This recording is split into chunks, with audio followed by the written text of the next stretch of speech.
Wish you very good morning to my all students. Today in this video we are discussing about the mechanisms of respiratory systems. So let's quickly start the video. Mechanisms of respiration. In a previous video we are already discussing about the respiratory systems of human beings and involve the organs in respiratory systems. So in this video we are only discussing about the mechanisms of respiration, how to respiration occur in human beings. So start. When we are breathing, we lift our ribs and the flatten our diaphragm, and the chest cavity become larger as a result. Because of this, air sucked in the lungs and fill the expanded alveoli. The alveoli is surrounded by in thin blood vessels called the capillaries, carrying the blood in this. So the oxygen is diffused out from the alveoli wall into the blood. What's the mean of whole sentence? It means जब हम सांस लेते हैं तो इस figure की मदद समझिए आप। जैसे हमने सांस ली, सो हमारे जो रिब्स हैं, ये आपके कॉइलिंग लाइक स्ट्रक्चर जो दिख रहे हैं, that's known as the ribs. इनके अंदर क्या होते हैं? लंग्स होते हैं। तो जैसे हम एयर्स को लेते हैं तो लंग्स क्या करते हैं? फूलते हैं, जिसके कारण इनकी कैविटी बढ़ जाती है। और जब ये कैविटी बढ़ती है तो आप यहाँ पर ओवल शेप का देख रहे होंगे डायफ्राम, ये क्या होता है? फ्लैटेड शेप में कन्वर्ट हो जाता है। इस प्रोसेस को बोलते हैं इनहील एंड एक्सहील। क्या बोलते हैं? Inhale and exhale. When we are taking the oxygen, it is known as the inhale process, and when we are release carbon dioxide is known as the exhale. So in the case of inhale process, lungs की जो cavity है वो बढ़ जाती है, जिस कारण से जो डायफ्राम है ये हमारे फ्लैटेड फॉर्म पे आ जाते हैं। क्लियर? आप समझ सकते हैं। अब यहाँ पर दूसरा जो सेंटेंस है वो यूज हुआ है कि आप यहाँ पे देख सकते हैं bronchioles.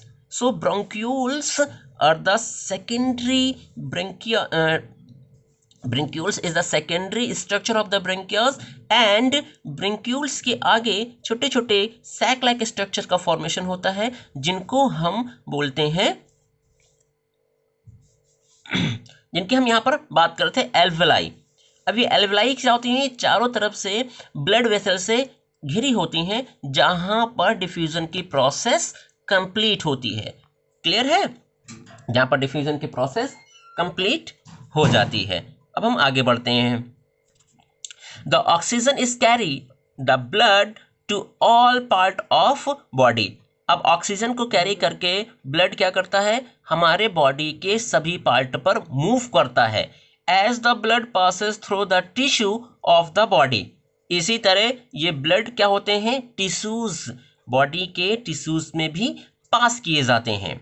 Bye the oxygen is present in the diffusion into the cell, और वहां पर डिफ्यूजन की प्रोसेस कंप्लीट होती है। सो हम यहाँ पर एक थोड़ा सा पॉइंट्स क्लियर करना चाहेंगे कि हमारे बॉडी पे गैसियस एक्सचेंज की टू साइड्स होती हैं। फर्स्ट एल्वेलाई, जहां पर ब्लड कैपिलरीज के थ्रू एयर में कार्बन डाइऑक्साइड एंड ऑक्सीजन का एक्सचेंज होता है, और सेकेंड साइट है हमारे टिश्यूज, जहां पर हमारी कैपिलरीज के द्वारा कार्बन डाइऑक्साइड और गैस का एक्सचेंज होता है।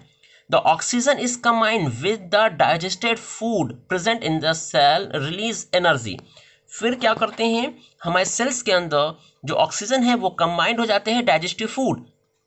I'm already discussing about the what is the digestive food. Digestive food is the unit of all material, like example glucose. Okay, so क्या करते हैं? जो ऑक्सीजन है ये ग्लूकोज के साथ कंबाइंड हो जाती है, बाइंड अप करती है, और क्या होता है? इसका एनर्जी के फॉर्म पे ब्रेक डाउन होने लगता है, release energy. Carbon dioxide gas are produce as the waste product during the respiration in the cell और body of tissues. Carbon dioxide क्या होते हैं? वेस्ट प्रोडक्ट की तरह ट्रीट करते हैं, और ये रिस्पायरेशन की प्रोसेस है। When the glucose molecules are break down, then वहां पर क्या होता है? ऑक्सीजन का यूटिलाइजेशन होता है एंड कार्बन डाइऑक्साइड रिलीज होती है। ये आपको समझना चाहिए। Next, this carbon dioxide diffuse into the blood, और डिफ्यूजन के प्रोसेस के थ्रू कार्बन डाइऑक्साइड ब्लड में आ जाती है और ऑक्सीजन हमारी सेल्स में पहुंच जाते हैं। नेक्स्ट है the blood carrier of CO2 back to the lungs. अब यहाँ पर क्या होंगे, जो हमारी CO2 को कैरी करके ब्लड आते हैं, जिसको हम डीऑक्सीजनेटेड ब्लड बोलते हैं, वो क्या करते हैं, फिर लंग्स में जाते हैं। Where is the diffusion into the alveoli, जहां पर ये क्या करते हैं, एल्वेलाई से डिफ्यूजन करते हैं। And we breathe out of the air, जिसके कारण हम क्या करते हैं, ब्रीथ कर देते हैं एयर में। The diaphragm and the muscles attach to the ribs relax due to which is the chest cavity construct and become the smaller. यहीं पर प्रोसेस होती है एक्सहेल की। अभी तक हम इनहेल की बात कर रहे थे। इनहेल मीन्स सांस का अंदर लेना। तो इनहेल के कंडीशंस में क्या होते हैं कि जो हमारे रिब्स हैं वो कैविटी को बढ़ाते हैं, और डायफ्राम्स क्या होते हैं, फ्लैट होता है। But in the conditions of exhale process when we are release of carbon dioxide, तो वो रिलैक्स होती हैं और कंस्ट्रक्ट होने की वजह से रिब में कैविटी कम हो जाती है। The construction movement of chest push up out of the CO2, जिसके कारण से हम CO2 क्या कर देते हैं, रिलीज कर देते हैं एनवायरमेंट में। From the alveoli of the lungs into the trachea, nasal tract and the outside of the body into the air, और ये मैकेनिज्म्स कंप्लीट हो जाती है। I think you know how to mechanisms occur. Clear है।